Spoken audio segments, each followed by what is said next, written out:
बगादाद शहर में एक पुराना सा घर था। इस घर से जोर जोर से रोने और चीखने की आवाजें आ रही थीं। एक औरत ऊंची आवाज में शिकायत कर रही थी और उसके बच्चे भी रो रहे थे। ऐसा लग रहा था जैसे उन पर कोई मुश्किल आ गई हो।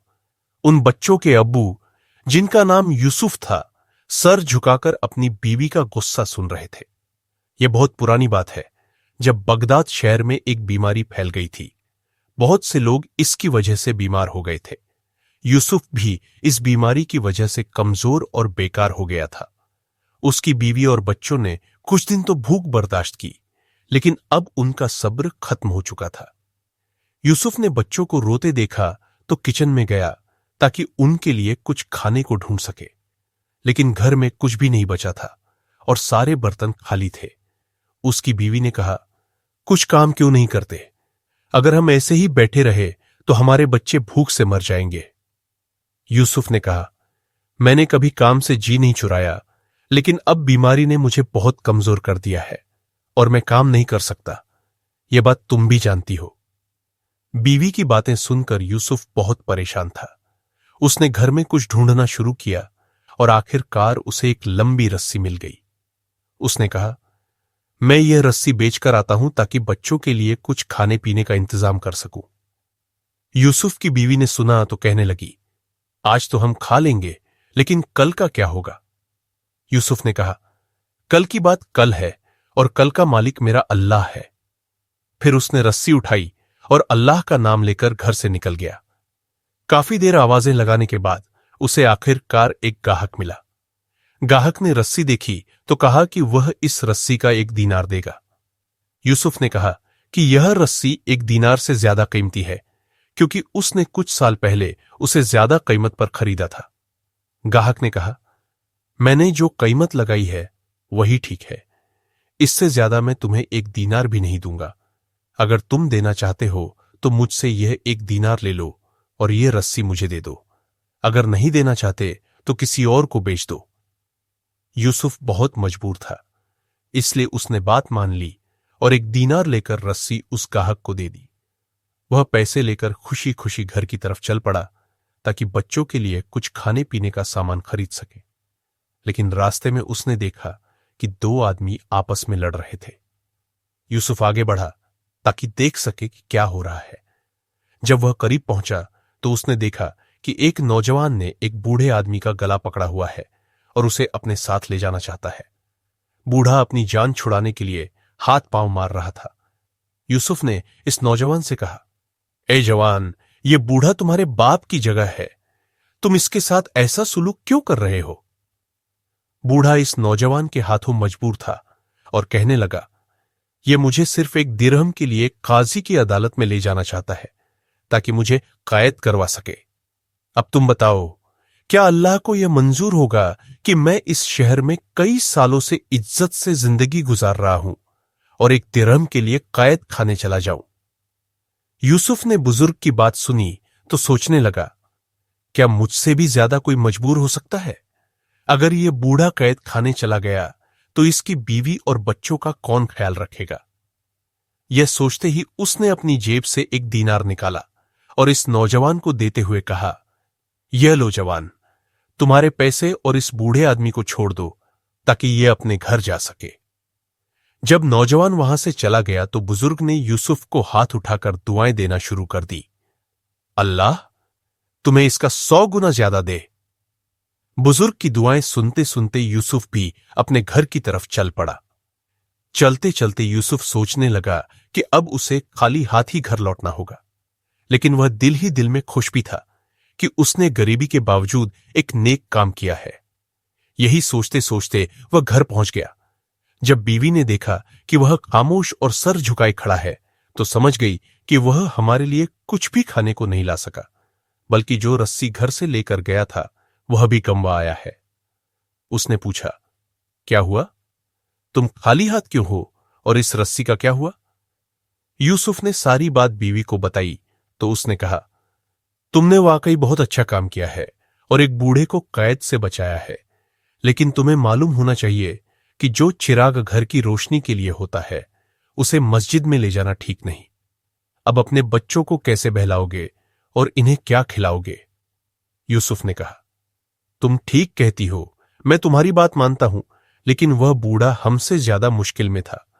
अब जो होना था वह हो चुका है, और तुम्हारे रोने से वह 1 दीनार वापस नहीं आएंगे। इसलिए इन बातों को छोड़ो और आगे का सोचो। हो सकता है कोई ना कोई रास्ता निकल आए।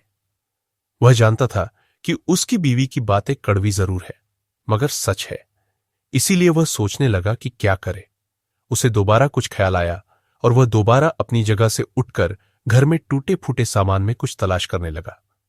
वह कभी उधर घूमा, मगर उसे कोई भी बेचने वाली चीज नजर न आई।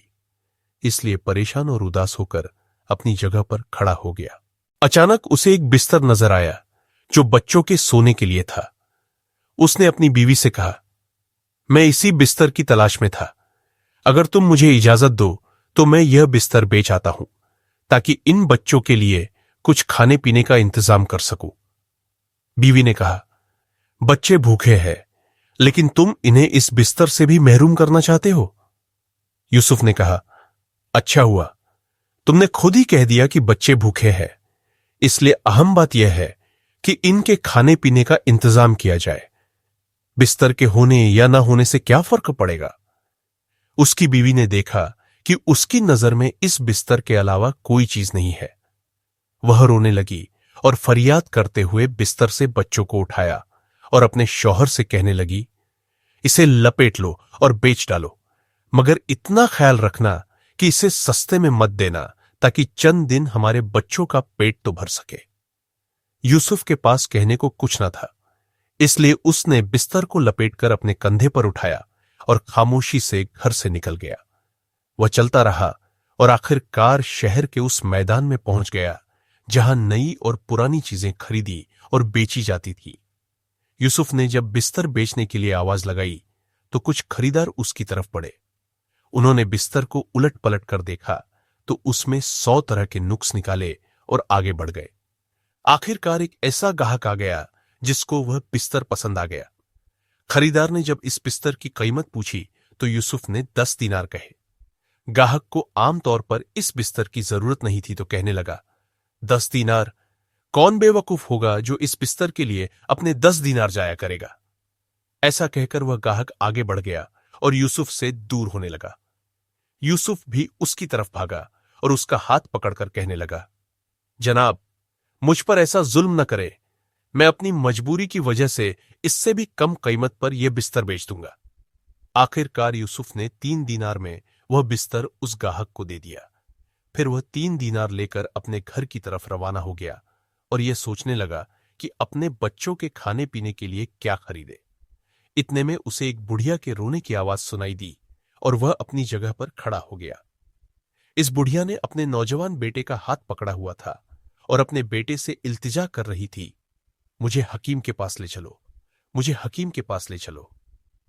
लेकिन वह इस बुढ़िया से पीछा छुड़ाना चाहता था और कह रहा था कि अम्मा जान, मुझे जाने दे, मुझे जाने दे। आखिर मैं तुम्हारे इलाज के लिए पैसे कहां से लाऊं? यूसुफ ने जब यह मामला देखा तो आगे बढ़ा और उनके झगड़े की वजह पूछी। बुढ़िया ने कहा, मैंने अपने इस बेटे की पढ़ाई और परवरिश में कई दीनार खर्च किए हैं, लेकिन अब मैं बीमार हूं तो यह मुझे हकीम के पास नहीं ले जाता।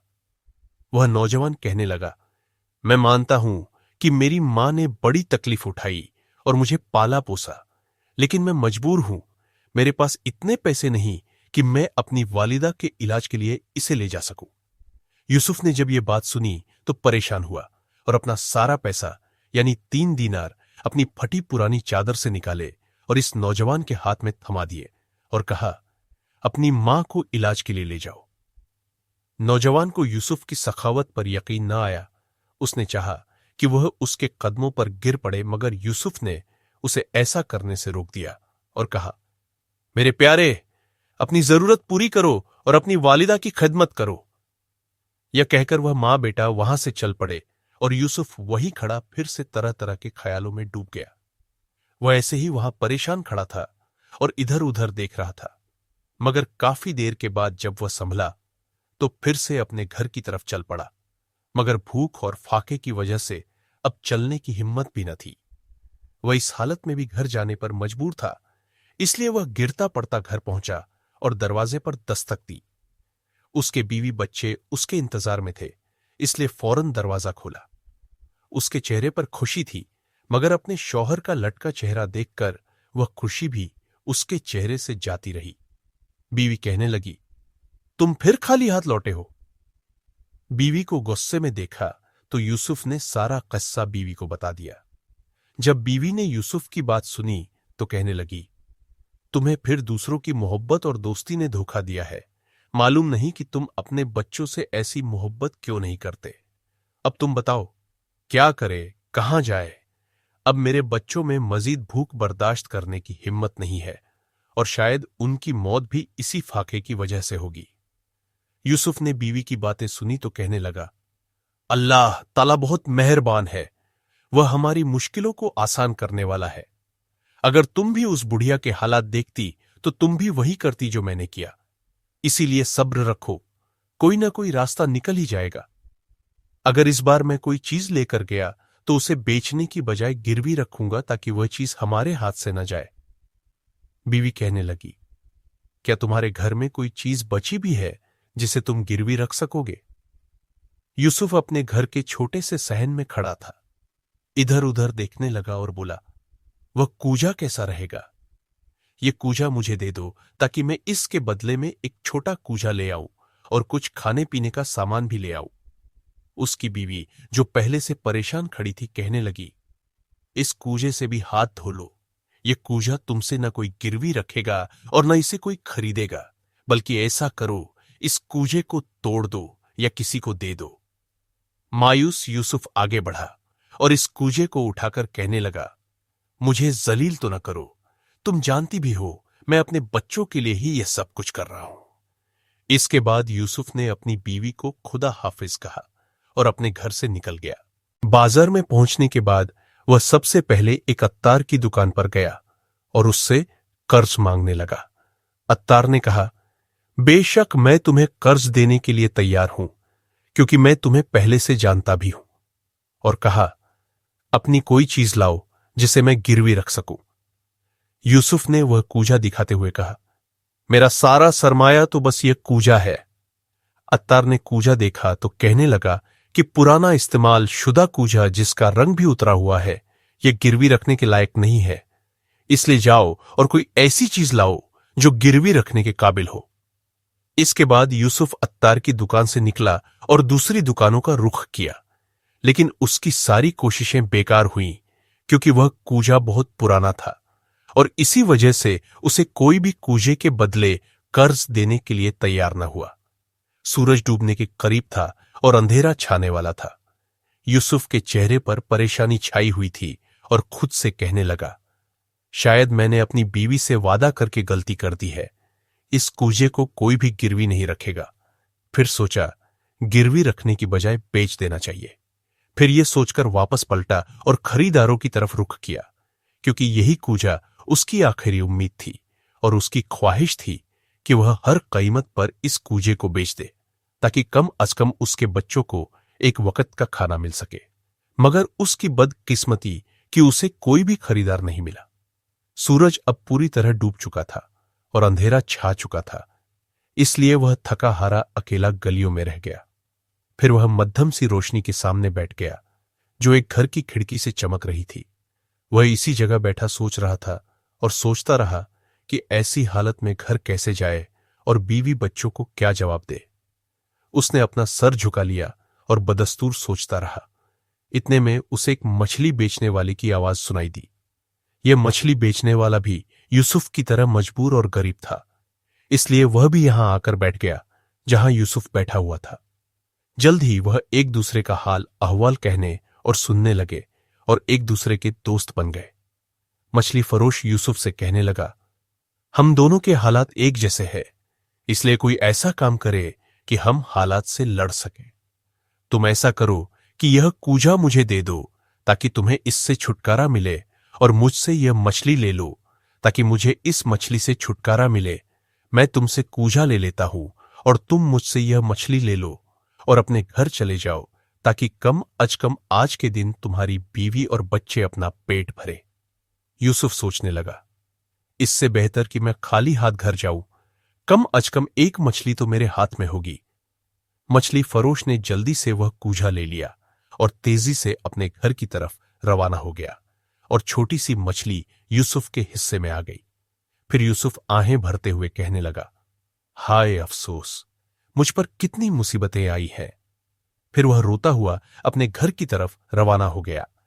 जब वह घर पहुंचा तो बहुत दुख और हसरत भरे अंदाज में दरवाजे पर दस्तक दी तो मामूल से जल्दी दरवाजा खोल दिया गया। उसे मालूम था कि उसकी बीवी और उसके बच्चे उसके आने की घड़ियां गिन रहे थे। वह घर में दाखिल हुआ तो सहन में बीवी बच्चों के सामने वह मछली रख दी और इंतजार करने लगा कि उसकी बीवी क्या कहती है। फिर यूसुफ बोला कि मैंने वह कूजा गिरवी नहीं रखा, बल्कि इस मछली के बदले यह मछली खरीदी है। उसकी बीवी के चेहरे पर खुशी थी, मगर यह बात सुनते ही उसके चेहरे के रंग उड़ गए और कहने लगी कि तुम इतने बड़े कूजे के बदले में यह छोटी सी मछली ले आए हो। और कहने लगी, आखिर अब हमारे घर में बचाई क्या है? क्या तुमने जाने से पहले वादा नहीं किया था कि तुम इस कूजे को बेचोगे नहीं, बल्कि गिरवी रखकर कुछ पैसे लाओगे? यूसुफ खामोश बैठा था और बस इतना ही कह सका कि उस पुराने से कूजे को कोई भी गिरवी रखने के लिए राजी न हुआ। मेरे हाथ पांव बंधे हुए थे और मैं कुछ भी न कर सका। बीवी खामोश बैठी, यह सोच रही थी कि अब वह कूजे से भी हाथ धो बैठे हैं। अब वह अपनी जगह से उठी और एक थाल और एक छुरी ले आई और इस मछली को साफ करने लगी। वह इसी तरह मछली को साफ कर रही थी और अचानक से कहने लगी, यह क्या है जो मछली के पेट में चांद की तरह चमक रहा है? यूसुफ आगे बढ़ा और मछली के पेट की आलिश देखकर खुशी से चीख उठा, मोती! ए औरत, ये तो कीमती मोती है। यूसुफ के चीखने से यूसुफ का खामोश खानदान खुशी से भर गया था। फिर उन्होंने अल्लाह को याद करते हुए रात गुजारी और खुशी से फूले न समाये और सुबह का इंतजार करने लगे कि जौहरी कब अपनी दुकान खोलेगा। अभी जौहरी ने अपनी दुकान भी न खोली थी कि यूसुफ उसकी दुकान पर मौजूद था। जब जौहरी ने दुकान खोली तो यूसुफ ने वह कीमती मोती बेचकर जौहरी से बहुत ज्यादा दौलत हासिल कर ली। इस दफा वह खाली हाथ न था, बल्कि उसकी गठड़ी पैसों से भरी हुई थी। यूसुफ ने इस रकम से घर की जरूरियात, बच्चों के नए कपड़े और घर की जरूरी चीजें खरीद ली। काफी अरसे के बाद उनकी जिंदगी में बहुत बड़ी तब्दीली आ चुकी थी। जब चंद दिन गुजर गए तो यूसुफ के हालात भी परेशानी से खुशी में बदल गए थे। दोस्तों, उम्मीद करता हूं कि यह वीडियो आपको पसंद आई होगी। अगर वीडियो अच्छी लगी हो तो वीडियो को लाइक कर देना और कमेंट्स में अपनी राय का इजहार जरूर कीजिएगा। हमारे चैनल को सब्सक्राइब कर दीजिएगा। वीडियो देखने का बहुत बहुत शुक्रिया।